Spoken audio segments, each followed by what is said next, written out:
स्वामी प्रसाद मौर्य के साथ मिलकर अखिलेश यादव कौन सी नई सियासत को धार दे रहे हैं? जातीय गोलबंदी और शूद्र वाली सियासत पर अखिलेश का अगला कदम क्या होने वाला है?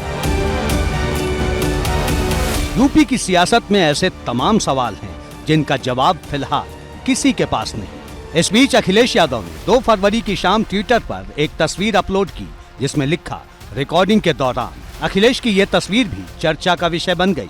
लोग सवाल पूछने लगे, जो अखिलेश अक्सर सदरी में नजर आते हैं, उन्होंने बंद गले का फुल बाजू वाला कोट आखिर किस मकसद के तहत पहना है? माना जा रहा है कि अखिलेश यूपी की सियासत में कोई नया धमाका करने वाले हैं।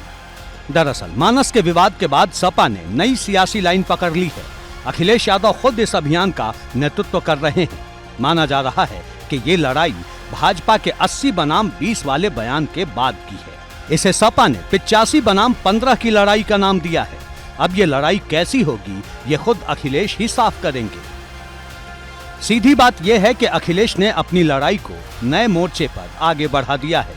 हालांकि सपा इस बात का पूरी तरह से ध्यान रख रही है कि मानस वाली लड़ाई में कहीं वो हिंदुत्व के मुद्दे पर ना घिर जाए। यही वजह है कि अखिलेश मंदिर जाना नहीं भूलते। 2 फरवरी की शाम को उन्होंने मंदिर के अंदर की एक तस्वीर भी पोस्ट की जिसमें वो माथे पर चंदन लगाए हुए दिखाई दे रहे हैं। भाई, रामचरितमानस संविधान से बड़ा ग्रंथ तो नहीं है। संविधान में समय समय पर संशोधन होते आए हैं। अब विश्व हिंदू परिषद कह रहे हैं कि हम चुनाव आयोग के पास जा रहे हैं कि समाजवादी पार्टी की सदस्यता रद्द हो जाए। यह हास्यास्पद है।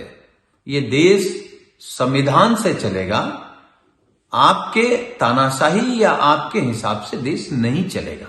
भारत इस्लाम थोड़ी है, भारत जो है क्रिश्चियन थोड़ी है। भारत भारतीय संस्कृत है और जो भारतीय संस्कृत को मानता हो वही देश में रहने का हकदार भी है। जो भारतीय संस्कृत का विरोध करता हो उसे इस देश में कोई जगह नहीं। अखिलेश यादव शुद्ध देसी राजनीति कर रहे हैं जिसे जाति वाली राजनीति कहा जाता है। इससे पहले वो विधानसभा चुनाव में भी समाजवादी और अम्बेडकरवादी को एक करने की कोशिश कर चुके हैं। अब साइकिल का हैंडल भी ठीक है और दोनों पहिए भी ठीक हैं। अब और पैडल चलाने वाले देखो कितने हमारे नौजवान साथी दिखाई दे रहे हैं। अब कोई नहीं रोक सकता रफ्तार को।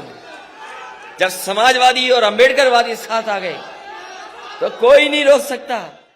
अखिलेश ने तय कर लिया है कि उनका पूरा फोकस जातीय राजनीति पर ही केंद्रित रहेगा। वो पिछड़ों और अति पिछड़ों के साथ दलितों को भी तवज्जो देंगे, फिर चाहे वो जनता में हो या पार्टी के भीतर। लेकिन इसका साइड इफेक्ट ये है कि पार्टी के भीतर बगावत की शुरुआत हो चुकी है।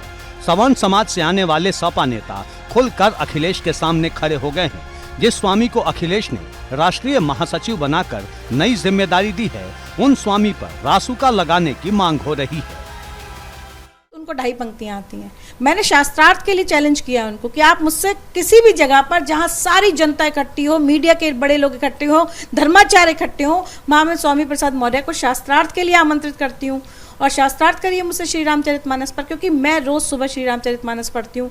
मेरी भावना का ग्रंथ है, मेरे माता पिता को मैं पढ़कर सुनाती हूँ। मैं ये स्वीकार नहीं करूँगी, चाहे मैं इस पार्टी में रहूं, चाहे मैं ना रहूं, चाहे स्वामी प्रसाद मौर्य मुझे निकलवा दें पार्टी से, लेकिन सनातन का अपमान मैं स्वीकार नहीं करूंगी। रोली मिश्रा स्वामी के खिलाफ बगावत करने वाली इकलौती नेता नहीं है। इससे पहले मनोज पांडे, पवन पांडे और राकेश प्रताप सिंह जैसे विधायकों ने भी स्वामी के खिलाफ मोर्चा खोला था। हालांकि ये बात सच है कि जब से अखिलेश ने स्वामी का समर्थन किया तब से कुछ नेता चुप हो गए, लेकिन कुछ नेता अभी भी ऐसे हैं जो स्वामी के खिलाफ लगातार मोर्चा खोले हुए हैं। इन्हीं में से एक नाम है प्रयागराज की ऋचा सिंह का। ऋचा सिंह ने स्वामी के खिलाफ कई ट्वीट किए हैं। किसी में स्वामी को छद्म समाजवादी बताया है तो किसी में रामचरितमानस के विरोध पर गुस्सा जाहिर किया है। सिर्फ ऋचा सिंह ही नहीं, जूही सिंह भी स्वामी के खिलाफ बयान दे चुकी हैं, लेकिन अखिलेश हैं कि ऐसी कोई बात सुनने को तैयार नहीं। एबीपी गंगा के लिए ब्यूरो रिपोर्ट।